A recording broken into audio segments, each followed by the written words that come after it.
सो दोस्तों, एक और नया दिन और मैं बलजीत परमार हाजिर हूँ एक नई कहानी, एक नया किस्सा लेकर। आज आपको सुनाएंगे कैसे मुंबई के पॉश इलाके अंधेरी वेस्ट में एक नामी होटल मालिक के ऊपर चलाई जाती हैं गोलियां और कैसे बनाई जाती है साजिश। किस तरीके से एक बड़े एनकाउंटर स्पेशलिस्ट का नाम आता है और पुलिस कैसे इस केस को सॉल्व करके सब के सब आरोपियों को सजा दिलवाती है, जिनमें अंडरवर्ल्ड सरगना छोटा राजन भी शामिल था और उसको इसी केस में 8 साल की सजा हुई थी। ये बात है 2012 की। 3 अक्टूबर 2 अक्टूबर मुंबई में सब बार बंद रहते हैं महात्मा गांधी का दिन होने की वजह से। 3 तारीख और 4 तारीख को खुलते हैं, 5-6 तारीख को फिर बंद हो जाते हैं। वो एक हफ्ते 10 दिन में 7-8 दिन होटल बंद रहते हैं। ये बियर बार वाले जहाँ पे दारू दी जाती है। तो 2 तारीख को बंद था, 3 तारीख को होटल खुला और होटल के मालिक, जिस होटल का नाम है मेट्रो, ये अंधेरी वेस्ट में एक बहुत फेमस मॉल है, इन्फिनिटी मॉल। उसके साथ लगता है एक एड लैब्स थिएटर का कॉम्प्लेक्स है, सिनेमाघरों का कॉम्प्लेक्स।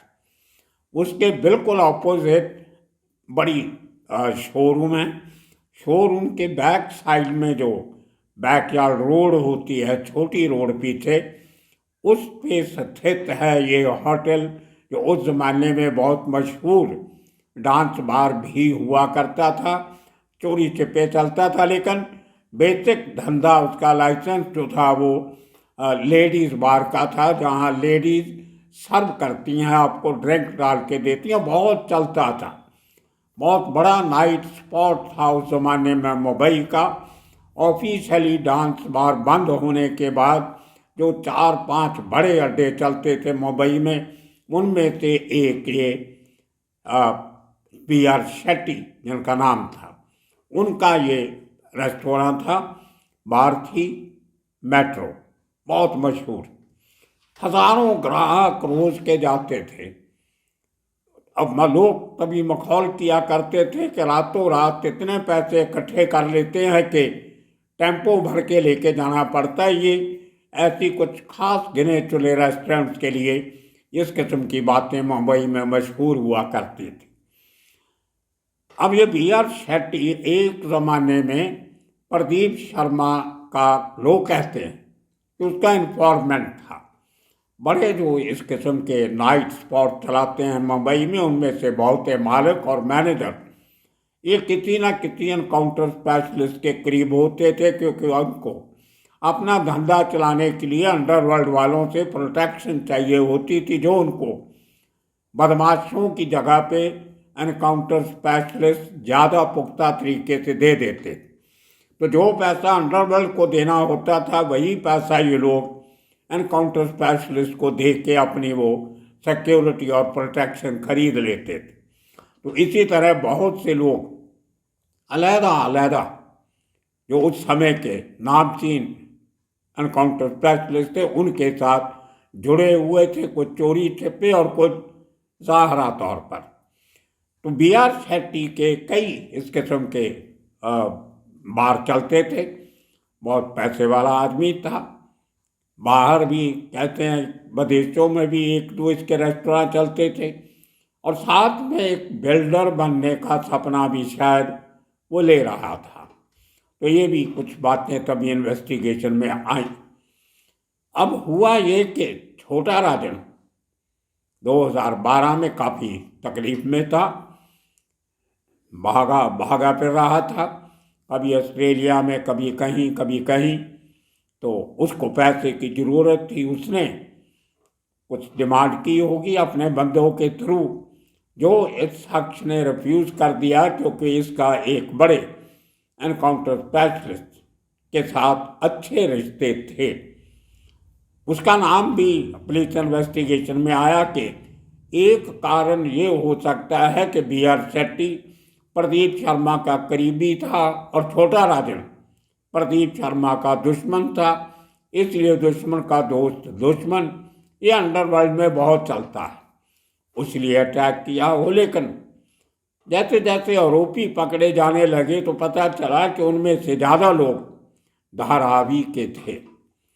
धारावी का मेन आदमी नित्यानंद नायक, ये आदमी काफ़ी क्लोज था छोटा राजन का, और उसके साथ उसका पुराना साथी रोहित ठंगापन, ये नाम आपने बहुत कम सुना होगा, लेकिन जो आदमी इस नाम का जो आदमी दूसरे नाम से मशहूर हुआ वो नाम बहुत पॉपुलर है, और वो नाम है सतीश कालिया।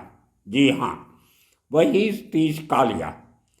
ये 2012 का आपको किस्सा सुना रहे हैं, जो 2011 में एक साल पहले प्रसिद्ध पत्रकार जे.डे के मर्डर केस में पकड़ा हुआ था, जिसमें उसको सज़ा हुई और छोटा राजन को उम्र कैद की सज़ा हुई, जो आज तक तिहाड़ जेल में भुगत रहा है। वही सतीश कालिया मुंबई की आर्थर रोड जेल में था पेंडिंग ट्रायल, क्योंकि जे.डे केस की तभी ट्रायल चल रही थी। अब छोटा राजन इस बी आर शेट्टी से बदला लेने के लिए अपने साथी जो ऑलरेडी जेल में है, और बहुत ज़्यादा शूटर छोटा राजन के पास बचे नहीं थे, तो नए लोगों की तलाश जो थी उसमें सतीश कालिया बहुत मशहूर था आदमी ढूंढने में, और उसका जो स्ट्रॉन्ग होल्ड था धारावी, साइन कोलीवाड़ा, माटुंगा, इस इलाकों से वो नए बंदे ढूंढ लिया करता था।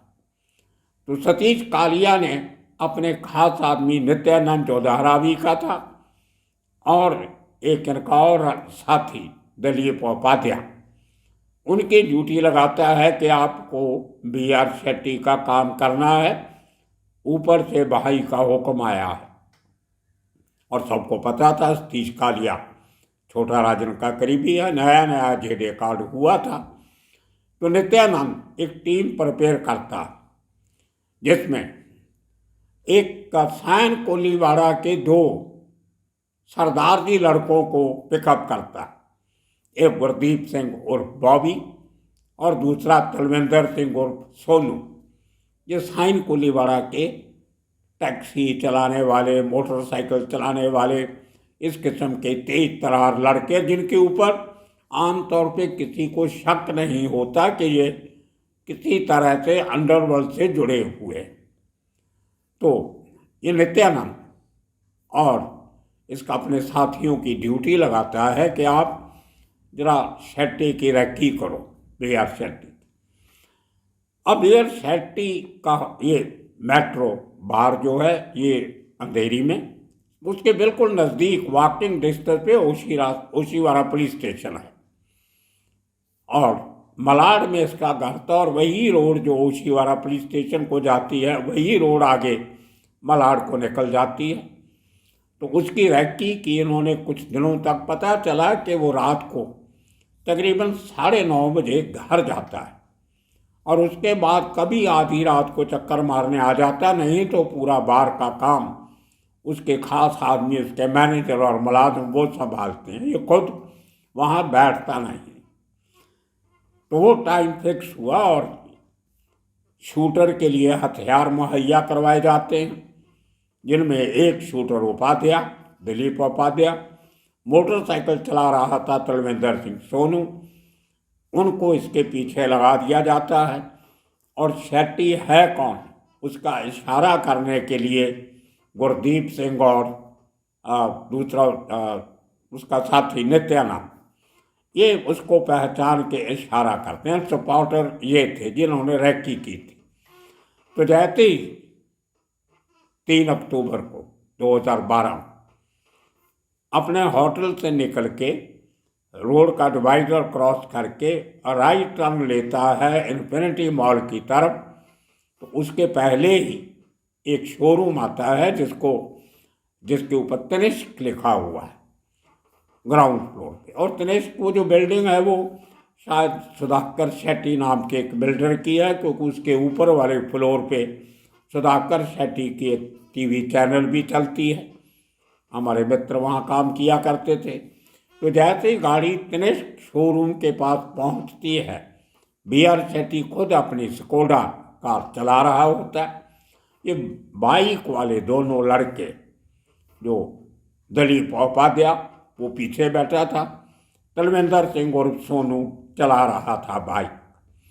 नज़दीक आके गाड़ी में बैठे बैठे गोलियां चलाते हैं। 2 गोलियां लगती हैं B.R. शेट्टी को। बहुत चलता रोड है, बहुत ट्रैफिक होता है वहाँ।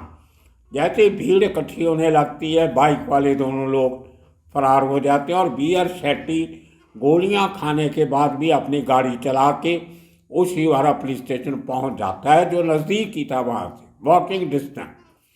लेकिन इसकी हालत देख के ओशिवारा स्टाफ इसको कोकलाबेन हॉस्पिटल, वहाँ से नज़दीक है रिलायंस वालों का, अनिल अंबानी का हॉस्पिटल है, वहाँ पे उसको एडमिट करवा दिया जाता है। अब शुरुआती जांच शुरू होती है तो इसकी तारें जुड़ती हैं जाके धारावी से। सबसे पहले नित्यानंद को उठाया जाता और नित्यानंद थोड़ी मारपीट जैसे आपको पता होता है। उसके बाद मान जाता है कि ये पूरा काम मुझे सतीश कालिया ने दिया था। उसके कहने पे ये 3-4 लोग उठा लिए जाते हैं, तलविंदर सिंह उर्फ सोनू और नित्यानंद उठाया गया। उसके साथ दोनों, जो एक शूटर था वो उपाध्याय पकड़ा जाता है। और अब था कि पूरी साजिश को भी नाकाब किया जाए तो कैसे, उसके लिए प्रोडक्शन डिमांड पर कोर्ट का ऑर्डर लेके सतीश कालिया को आर्थर रोड जेल से बाहर लाया जाता है। और ये पूरी इसका जो एंटी एक्सटॉर्शन सेल है मुंबई पुलिस का, वो इसकी जान पहचान कर रहा था। हालांकि FIR ओशिवारा में दर्ज हुई थी क्योंकि एक्सटॉर्शन का मामला था। B.R. शेट्टी ने कहा मेरे से पैसा मांगा जाता था। तो लेकिन ये कभी सोचा नहीं था कि इतनी जल्दी और इतनी करीब से उसको मौत से छुटकारा मिलेगा। बच गया। हालांकि अगर गोली कहीं जो उसके कंधे पे लगी, वो छाती वगैरह पे लग जाती तो खतरा हो सकता था। तो उसने पूरा जो बताया उसके बेस पे पुलिस को लगा कि जो शक हुआ था धारावी का, वो इसलिए हुआ था कि उसके कुछ महीने पहले जो हमारे गणपति बाबा की जो गणपति उत्सव मनाया जाता है, गणेशोत्सव, उसमें जो धारावी में उत्सव मनाए गए, गली गली में जो मंडप होते थे, पंडाल होते थे, वहाँ पर B.R. शेट्टी के कुछ पोस्टर लगे थे। हो सकता उसने कुछ डोनेशन वहाँ के लोगों को दी हो, तो वहाँ पे पोस्टर लगे थे। तो एक और बड़ा बिल्डर जो धारावी रीडेवलपमेंट में सरगर्म था, उसको लगा कि B.R. शेट्टी शायद यहाँ पे बिजनेस करने आ रहा है और मेरे प्रोजेक्ट को खतरा हो सकता है। उसको भी लगा कि ये B.R. शेट्टी जो है ये एनकाउंटर स्पेशलिस्ट के साथ मिलके अब पांव पसारने लगा है, जिससे उसके बिजनेस को खतरा हो सकता है। तो सोचा ये गया एंटी एक्सटॉर्शन सेल की तरफ से कि हो सकता है धारावी के लोग इसमें इन्वॉल्व हों, और उनका शक सही निकला। धारावी के 2 लड़के पकड़े गए। सतीश कालिया भी धारावी का रहने वाला है। अब पीछे जब वो पैरोल पे बाहर आया था, जमानत भी मिल गई अब शायद उसको जेडे केस में, तो वो धारावी में D.K. राव को मिलने गया। किसी ने मुझे वो तस्वीर भी भेजी थी D.K. राव की और सतीश कालिया की, लेकिन मैंने आपको बताया था कि मेरा फ़ोन हैक हुआ तो बहुत सारा उसमें मटेरियल मेरा गया। आप लोगों की मेहरबानी, आपने दोबारा मुझे थोड़ी थोड़ी तस्वीरें भेजनी शुरू की हैं। जिस मित्र ने वो तस्वीर भेजी थी सतीश कालिया की और D.K. राव की, उनको मैं रिक्वेस्ट करूंगा कि एक बार फिर मुझे वो तस्वीर भेज दें, और बाकी दोस्त भी सब देखने वाले जिन्होंने पहले तस्वीरें भेजी थी वो एक बार फिर मुझे भेज दें ताकि मैं अपनी लाइब्रेरी को दुरुस्त करूं। खैर, तो वो आदमी सब पकड़े जाते हैं। उसके बाद सतीश कालिया का बयान होता है। उस बयान को मजिस्ट्रेट के सामने रजिस्टर किया जाता है, दलवाया जाता है। उसमें वो छोटा राजन का नाम खुल के लेता है कि मुझे तो छोटा राजन ने इंस्ट्रक्शन दी थी, मैं तो जेल में था, मैंने इसमें पार्टिसिपेट नहीं किया, लेकिन ये काम मैंने आगे दे दिया। और नित्यानंद ने कहा कि मुझे 2 लाख रुपया मिला था इस आदमी की रेकी करने के लिए, जो मैंने और अपने साथी में बांट लिया। अब जो शूटर था और बाइक चलाने वाला, उनको पेमेंट कितने किया, कैसे किया, ये नित्यानंद ने कहा कि मुझे मालूम नहीं। तो दोस्तों, नित्यानंद नायक ये काफ़ी करीबी माना जाता था छोटा राजन का भी। और ये नायक और शेट्टी है दोनों कर्नाटका के, लेकिन फिर भी देखिए दुश्मनी अंडरवर्ल्ड में कैसे चलती है कि ना तो जात बरादरी देखी जाती है, ना भाईबंदी देखी जाती है, ना इलाका, स्टेट, राज्य, जिला, गांव, कुछ नहीं देखा जाता। जहाँ से पैसा मिलता है लेके आगे काम शुरू कर देते। और अब ये केस चला मकोका के तहत, Maharashtra control of organised crime act. उसके नीचे पहले तो जमानत जल्दी नहीं होती और केस का फैसला जो मकोका अदालत है, स्पेशल अदालत बनी हुई, वहाँ पे चलता है। हिमांशु राय तभी जॉइंट सीपी क्राइम थे, उन्होंने ही जेडे का केस सॉल्व किया था, बहुत मेहनत करके सजा दिलवाई थी छोटा राजन को उम्र कैद की। उसी तरीके से उन्होंने इस केस में भी बहुत मेहनत करके इस केस को पुख्ता मजबूत बनाया और छोटा राजन को इस केस में भी 8 साल की सज़ा हुई।